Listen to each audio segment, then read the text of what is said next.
A beautiful display of faith and harmony was witnessed on the occasion of Masi Magam in Kadalur, Tamil Nadu. The Muslim community welcomed the procession of Lord Sri Mushnam Bhuvaraga Perumal near the Rehmatullah Dargah on Saturday. As a mark of respect and devotion, a silk sari and other offerings were presented to the deity, followed by a unified prayer inside the Dargah. Community leaders said that this cherished tradition, upheld for generations, continues to stand as a symbol of harmony, mutual respect, and shared spirituality.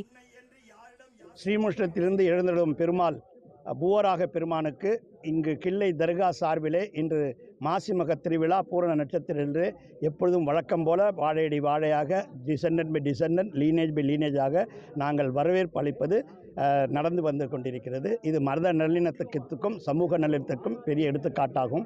இதற்காக அரசு மிக எங்களுக்கு ஒத்துழைப்பு தந்து வருவதை நாங்கள் மனமார்ந்த நன்றியுடன் நினைத்து பார்க்கிறோம். மத நல்லிணக்கத்துக்கு எடுத்துக்காட்டாக இந்த கிள்ளை என்பது மிகப்பெரிய ஒரு ஜாதி, நிற, மத, எந்த ஏழை பணக்காரன் என்கின்ற எந்த விதமான பாகுபாடும் இல்லாமல் இந்த ஷா ரஹ்மத்துல்லாஹி பள்ளிவாசலிலே தொடர்ச்சியாக நடைபெறுகிறது. இதை தொடர்ந்து அவருடைய முயற்சியிலே சிறப்பாக நடத்தி கொண்டிருக்கிறார்கள்.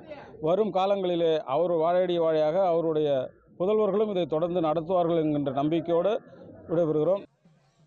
The centuries-old tradition of unity between Hindus and Muslims stands as a powerful symbol of brotherhood, reflecting a deep-rooted bond of mutual respect and shared faith.